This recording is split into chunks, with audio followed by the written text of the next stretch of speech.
My name is Ryan Anderson. This is a video in a lab series for Think2018 for IBM, and we are going through the call center instrumentation and analytics use case, which is available here, and we're detailing a step-by-step through for each one of these notebooks. So this is step number 2, and the focus is on natural language understanding, and this is the Python notebook that we're going to be running through. The purpose of this step is to take the transcripts we generated from the audio files in step 1 using the speech-to-text service and to start to extract some signal from them using the IBM Watson services. So we're going to go over here. We've got open our project area in Watson Studio. I've also got a console open here. So there's a couple of ways that you can grab credentials and see what's going on in the IBM cloud. This is through the console, which you can get at through ibm.com/cloud or the old Bluemix URL here. Or you can actually launch them and get to the services through this piece in your data platform. So there's a few ways to get to it. But at the task at hand here, we want to import a second notebook to go along with our step number 1. So let's add to the project here another notebook.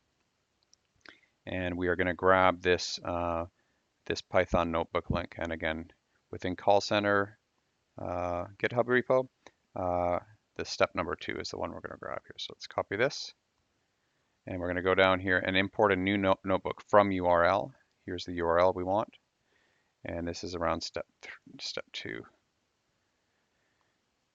And we're going to call it step 2 NLU 1305 because that's the student number I'm testing off of right now. And we're going to, there's our runtime, and let's go ahead and create the notebook here. Now, before we can actually get to making the calls, there's a couple things we need to do. We need to wire in the cloud object storage credentials and bucket ID, and we need to invoke a NLU service endpoint and get those credentials as well. There we are.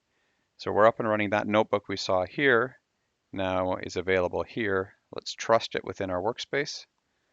And now we have the ability to start running through. So let's go through the first few steps. We've commented out the install of the Watson Developer Cloud because it's already installed. But if we like, we can rerun it and it'll tell us it's already installed. Requirements are already satisfied here. As we continue through the next step, as I mentioned, we need to get our credentials. So let's get these credentials. Let's pop them in the line below here. So there's 3 things we need. We need the object storage credentials, we need the object storage bucket ID, and the NLU. So I'm going to go over to the console here just because it's faster and easier. Click on the cloud object storage, which already exists because we used it on the prior step. And here's DSX. That's the buckets. We're on the buckets one, and here's the bucket ID. So let's get that one out of the way quickly. This is the bucket ID. We're going to pop that in, the bucket name there. And now we need to go and get our COS credentials that look something like this. So let's go over here, click on service credentials. And within service credentials, there's actually 3 that pop up as a default: admin, editor, and viewer. Let's grab editor because we need read-write access.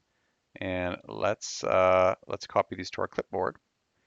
Go back into our notebook here and let's paste them in.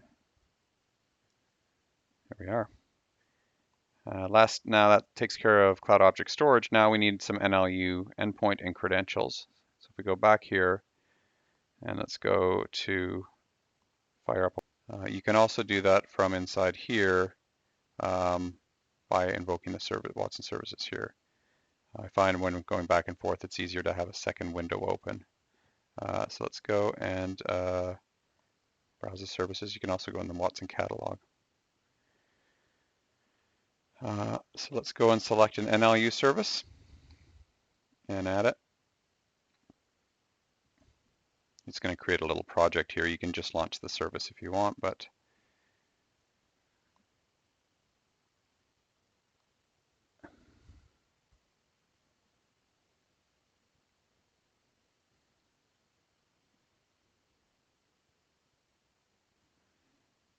all right.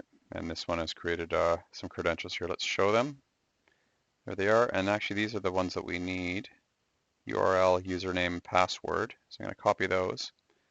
And let's go back here. And let's pop them in. URL, username, password. I'm going to leave that version one that's in there. So Control V, and we're going to need to add a comma there. So we've got another line. And that should do it. So let's try to run these, see what happens. This bit is just to set up the cloud object storage endpoints. And here. And if all goes well, we should be able to run through. This is defining this is right from the SDK, the Python SDKs. But this is the transcript analysis and processing of text. Let's run this. And here's the file list. And what we're doing is we're going into the file list, and it's grabbing the first one that's available here, which is the sample address change. And we are getting a response from the NLU service. And let's go and take the sixth one here. I don't know if I ran that in the last one, so it might not be available. Yeah, that one's not there because in the last lab I didn't actually run the full long 7-minute version. But let's see if we did the other one here. Yeah, so here we are. So with that, with this video, we pulled the transcripts from the prior one, and we sent them to the NLU service, and we got the enrichments of, in this case, you can see the categories that are here, concepts, entities, keywords, and whatnot. So that's how we run the second notebook. So I'll stop here, and we'll kick off step number 3, and I'll see you in a bit. Thanks.